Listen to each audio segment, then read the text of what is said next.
Super elásticos não prestam? Algumas coisas aqui para serem ditas antes. Ah, Felipe, fulano de tal falou e o fulano de tal tem trocentos mil seguidores. Argumento de autoridade, né, do tipo, você sabe quem é? Você sabe quem você está falando? Ah, foi fulano que falou, fulano e tal. Argumento de autoridade é uma falácia argumentativa. Segundo, número de seguidores não valida ninguém como competência técnica. Não é a mesma coisa que ter competência técnica. Então, alguém que tem 1 milhão de seguidores e fala determinado tipo de assunto, não significa que ele detém todo o conhecimento ou que aquele número de seguidores valida ou dá credibilidade para ele. Então, se você acha que número de seguidores é algum tipo de ferramenta ou indicativo de competência, o problema não está na pessoa que você está seguindo e nem de outra pessoa que tem menos seguidores que fala do mesmo assunto. O problema está em você que está destoado da realidade. Eu trabalho com treinamento de força tradicional, né, com pesos, máquinas e também treino em altíssimas intensidades. Intensidades altíssimas raiz, pessoal, não é modinha não, é baixa repetição com intervalos longos, tá? Isso é alta intensidade, beleza? E nem por isso eu desabono algum material alternativo para treinamento, seja ele super elástico, seja ele as fitas de treinamento suspenso, mais conhecido pela marca TRX. Alta intensidade não significa que vai te dar tudo o que você quer, não é a resposta para tudo, não vai te transformar num mega atleta, na pessoa mais bonita, não é isso, não é a resposta para tudo. Nem tudo é alta intensidade, nem tudo gira em torno de intensidade, beleza, pessoal?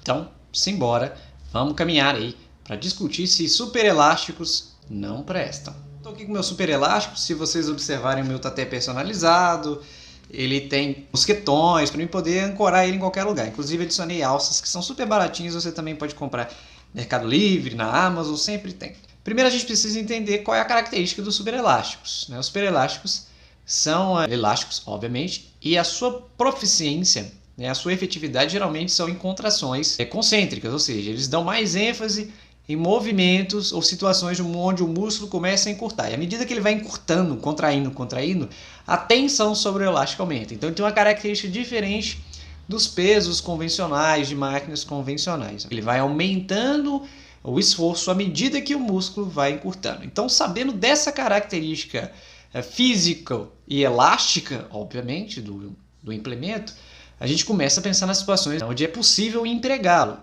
Em todas as situações é possível empregá-lo. Ele não vai servir para todo mundo e dificilmente você vai conseguir altíssimas intensidades com ele.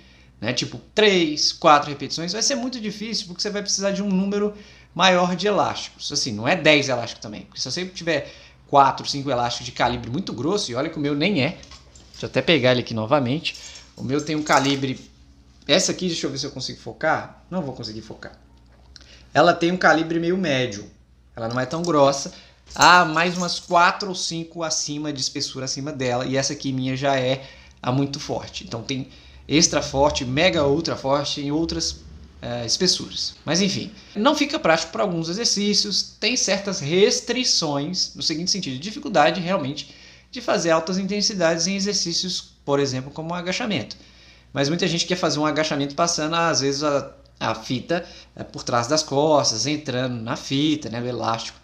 Não vale a pena, não é assim que deveria ser feito determinado movimento de agachar. Existem outras formas. De maneira geral, para médias a baixas intensidades, que também são super interessantes para desenvolvimento de força muscular, resistência de força que a gente fala, e ganhos de força, até mesmo potência com altas velocidades, é interessante, principalmente pela característica do elástico. Potência com ele fica bem legal de treinar. Agora, altíssimas intensidades vai ser mais difícil você conseguir, principalmente para o membro inferior, porque não fica confortável. Mas isso não quer dizer que seja impossível ou que não dê para fazer. E dependendo da personalização que você faz com ele, igual eu fiz com o meu, você pode ancorá-lo, ou seja, pendurá-lo em qualquer lugar, criando situações muito distintas do que comumente as pessoas utilizam esses elásticos. Além de ele ser feito para treinar com ele mesmo, sozinho, ele serve para aumentar algumas características de exercícios convencionais. Por exemplo, vou fazer um levantamento terra e eu adiciono um super elástico na minha barra, presa também no chão.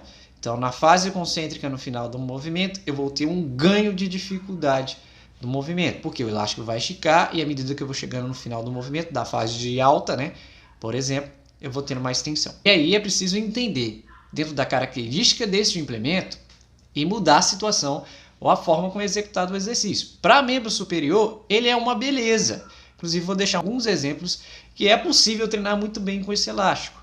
Antes de vir a moda treinar em casa por conta da pandemia, eu já treinava em casa, já utilizava eles, então eu treinei em casa. Então eu sei do que eu estou falando, não só porque eu já treinava antes de virar moda, porque eu também gosto desses implementos. Treino com muito peso e mesmo assim eu não desabono esse tipo de material que é fantástico, principalmente para médias intensidades e baixas intensidades, onde você também pode ter ganhos, principalmente em hipertrofia, semelhante a intensidades mais convencionais próximos da alta intensidade. Vamos colocar aqui em faixas que geralmente se trabalha para hipertrofia, mas não é só isso que dá hipertrofia, mas enfim, de 8 a 12, a faixa, os elásticos, você pode trabalhar numa zona de 15, 18, 20 repetições tranquilamente e dependendo também do público, a alta intensidade ela fica relativa também, pessoal. Uma pessoa que tem mais anos ou meses de treinamento vai fazer, sei lá, uma puxada no super elástico. Talvez para ela um só elástico não sirva, mas para uma outra pessoa pode ser altíssima intensidade. Então essa altíssima intensidade ela é relativa ao contexto da pessoa.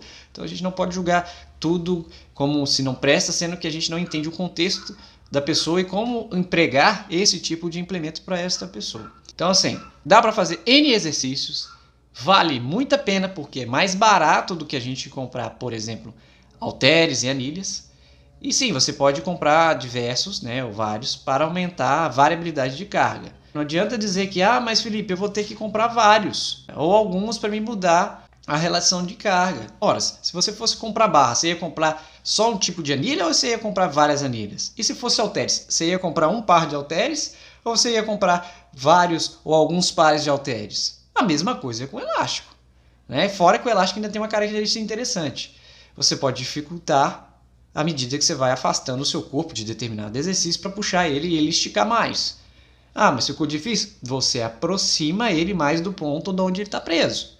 Então ele tem certa facilidade na manipulação da carga empregada. Vamos tomar cuidado com certo tipo de informação que a gente consome. E tem que tomar cuidado com informação que é esbravejada, com informação que às vezes é gritada, tentando desmerecer um implemento que vai servir para muita gente, que vai dar potencialidade para muito treino de muita gente. Eu vejo como um implemento extremamente versátil, que pode ser personalizado, inclusive com mosquetões e alças, como eu fiz no meu, que vai dar uma outra característica para ele, que muitas pessoas não reproduzem. Só treinam com ele livre, sem estar preso em nada, ou só prende no corpo. Não, pessoal, o super elástico ele foi feito também para ser ancorado, preso, em vários lugares. Então dá para fazer N possibilidades, tem um vasto campo que pode ser utilizado com ele e não acho que deva ser empregado ou destinado a esse implemento interessante como algo como não presta. Ele não vai dar conta de tudo, ele não é mágico, mas a grande parte, para a maioria das pessoas, principalmente que está numa condição de não poder ir numa academia ou não quer ir numa academia ou que realmente escolheu treinar em casa, é um implemento que eu recomendo. E existem trabalhos comparando a relação do elástico, na eficiência do elástico, com a eficiência dos halteres para membros superiores. Então, assim, apesar dele ter uma característica diferente de aumentar a intensidade progressivamente à medida que o músculo vai encurtando, num trabalho total comparado com halteres, ele é igual. Não há diferença, nem no ganho muscular e nem da força. Ele prioriza, obviamente, a fase concêntrica em relação à excêntrica. Mas isso não quer dizer que é ruim. Muito pelo contrário, ele vai dar um bônus, uma ênfase que os halteres não dão. Mas isso também não torna os halteres pior ou melhor do que o elástico. Beleza? Então, super elástico, vale a pena. E reforço, eu estou falando do super elástico, eu não estou falando de mini band. Beleza, pessoal? Que fique bem claro, eu não estou falando de mini band. Novamente, super elásticos, eu recomendo. Assim como as fitas de treinamento suspenso, recomendo também. E acredito que deva ser o primeiro implemento para você comprar antes de adquirir uns super elásticos. As fitas de treinamento suspenso, como eu sempre falo nos meus vídeos, nas minhas histórias, é um implemento ideal para você ter em casa. Mais do que os super elásticos. Mas os super elásticos não é uma ferramenta que você pode chamar de desprezível ou que não presta. Muito pelo contrário. Só que ele não tem uma vida útil longa. E é isso que a gente precisa reforçar também. Beleza? Então é isso aí, eu vou ficando por aqui. Um abraço, valeu!